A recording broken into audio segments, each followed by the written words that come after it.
शब्दांनाही कोडं पडावं मंडळी, अशी काही व्यक्तिमत्व असतात. शब्दांनाही कोडं पडावं अशी काही व्यक्तिमत्व असतात. आपण भाग्यवान असतो जेव्हा ते आपल्यात असतात, जेव्हा ते आपल्यात असतात. टाळ्यांच्या जोरदार गजरात सहर्ष आमंत्रित करूया सुप्रसिद्ध लेखक, निर्माते, दिग्दर्शक आणि आपल्या सर्वांचे आवडते कलाकार प्रवीणजी तरडे.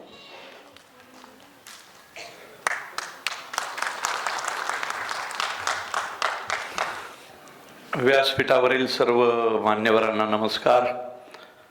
स्वराज्य रक्षक धर्मवीर छत्रपती संभाजी महाराजांच्या चरणी नतमस्तक आणि समोर उपस्थित शंभू प्रेमींना माझा मनपूर्वक नमस्कार.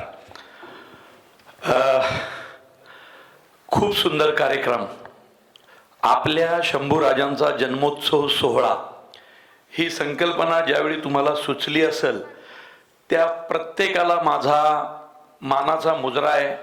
कारण का माहितीये का,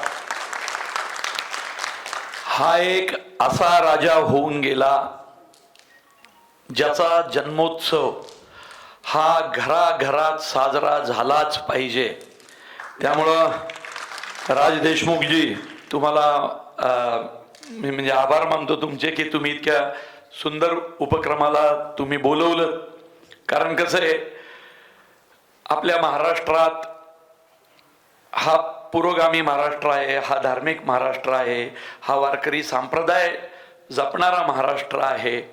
हा जसा माननीय पवार साहेबांच्या पुरोगामी विचाराला मानणारा महाराष्ट्र आहे, तितकाच तो माननीय हिंदू हृदय सम्राट बाळासाहेब ठाकरेंच्या हिंदुत्ववादी विचारसरणीला मानणारा महाराष्ट्र आहे. आणि तरी ही माणसं एकमेकांचे मित्र होते.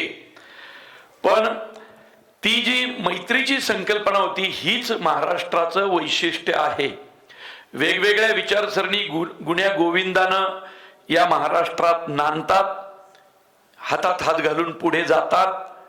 जिथं वाद घालायचा तिथं वाद घालतात. म्हणजे आमचे नाना रामदासजी फुटाणे आणि गिरीश बापट यांची मैत्री सगळ्या महाराष्ट्राला माहिती आहे. जिथं वाद घालायचे तिथे ते एकमेकांची वाद पण घालायचे. आणि एरवी मात्र गळ्यात गळे घालून हा महाराष्ट्र छत्रपती शिवाजी महाराज आणि स्वराज्य रक्षक धर्मवीर छत्रपती संभाजी महाराज यांचा आहे, हेही चर्चेतून पुढे न्यायचे. आता सचिनजी साठे म्हणाले की मी प्रयत्न करतोय. खरंच मी खूप प्रयत्न केले. मी पैशाची तयारी खूप ठेवली होती. म्हणजे मी खूप पैसे जमा करून ठेवले होते, पण मला फकीराचे राईट्सच मिळाले नाही. आणि ज्यांना मिळाले ते 10-12 वर्ष घेऊन बसले, सिनेमा होत नाही. अशी ती एक त्रांगडं म्हणतो ना, ते फकीराच्या बाबतीत झालं. पण माझ्यावर विश्वास ठेवा, मी खूप तयारी केली होती. मी संपूर्ण जगाला हेवा वाटेल असा फकीरा अख्ख्या जगासमोर आणला असता. म्हणजे का माहितीये का, अण्णाभाऊ साठेंच्या लिखाणामध्ये एक अशी जादू आहे की जिथं गवतालाही भाले फुटतील असं त्यांचं लिखाण होतं. आणि फकीरा हा या मराठी मातीतला असा योद्धा आहे ज्याला अवघे 30-32 वर्षाचंच आयुष्य मिळालं. शंभू राजांनाही तेवढंच आयुष्य मिळालं, पण त्यांच्या तलवारींनी राजवटी उधळून टाकल्या होत्या. त्यामुळे खरंच फकीरांचं, ज्यांना कुणाकडं राईट्स आहेत त्यांना जरी आमची काही मदत लागली, आर्थिक मदत लागली, तरी आम्ही करायला तयार आहोत. पण ज्यांच्याकडे राईट्स आहेत त्यांनी तरी तो लवकरात लवकर फकीरा हा जगासमोर आणला पाहिजे. कारण मी सुरू केलं त्यावेळी मी फकीराची भूमिकेसाठी झटत होतो. माझं वय होतं, माझी शरीर यष्टी होती, माझ्या अंगात रग होती. घोडा तर मी कसा चालवतो आंबीरराव मध्ये तुम्ही पाहिलेला आहे. पण चला, फकीराचं वय उलटून गेलं. पण फकीरांच्या वडिलांची भूमिका करू ना, ज्यांनी जोगणी अशी जी जोगण पळवून आणली होती आणि दाखवून दिलं तर जगाला की राणोजी काय आहेत, तर ती भूमिका करू. पण फकीरावरचं साहित्य आलं पाहिजे. अण्णाभाऊ साठेंवरती सिनेमा झाला पाहिजे. एक दिवस शाळा शिकलेला माणूस, किती दीड दिवस शाळा शिकलेला माणूस साहित्य रत्न अण्णाभाऊ साठे होतो, एवढंच लक्षात ठेवा. 1.5 दिवस शाळा शिकलेला माणूस असं काही लिहितो की त्या लिखाणाची मोहिनी मागच्या कित्येक वर्ष अजूनही चालू आहे. रशियन गव्हर्नमेंटला त्याची दखल घ्यावी लागते. त्यामुळं त्यांच्यावरती एक सिनेमा हा झालाच पाहिजे. छावा येऊन गेलाय, त्यामुळं मी काय असं म्हणणार नाही की आपल्या शंभू राजांवरती सिनेमा यावा, एकच झालाय, पण त्यांना अख्खा देश अख्खं जग गाजवून टाकलंय. त्यामुळं महापुरुषांवर सिनेमे आले पाहिजेत.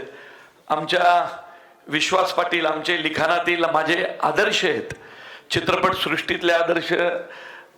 नाना इथं बसलेले, त्या सगळ्यांना स्मरून सांगतो. परत ज्योतिताई आहेत की आमचे विनायकजी मेटे, हे खूप आमचे जवळचे संबंध होते.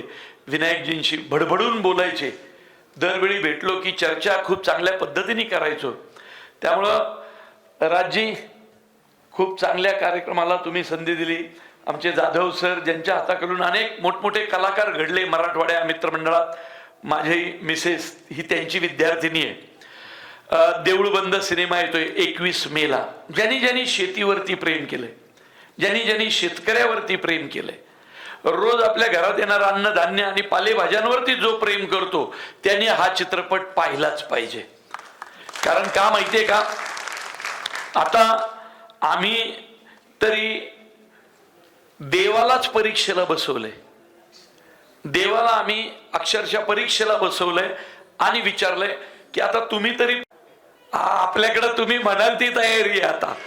त्यामुळं भाऊराव, मी आभारी आहे तुमचा, त्यावेळेच्या तुम्ही जो माझ्यावर विश्वास टाकला होता. कारण की तुम्हाला माहिती आहे, मी किती वर गेलो तरी जुना माणूस कधी विसरत नाही. मग माझे जुने मित्र पण, जुने मित्र कॉट बेसिसवर पुण्यात राहत होतो, त्यावेळी समोरच्या कॉटवर जो राहायचा तो आज धंद्यात पार्टनर आहे माझ्या बरोबर. कारण जुना माणूस विसरून चालत नाही, त्यांच्या जीवावर आपण उभे असतो. राज हा तुम्हाला माहित नाही, खूप जवळचा मित्र आहे माझा, खूप जवळचा मित्र. त्यामुळं सगळ्यांचे पुन्हा एकदा आभार. आणि आपला हा शंभूराजे जन्मोत्सव एक दिवस आपण जगभर साजरा करू. बाबूराव, शब्द आहे तुम्हाला माझा. धन्यवाद मंडळी, धन्यवाद.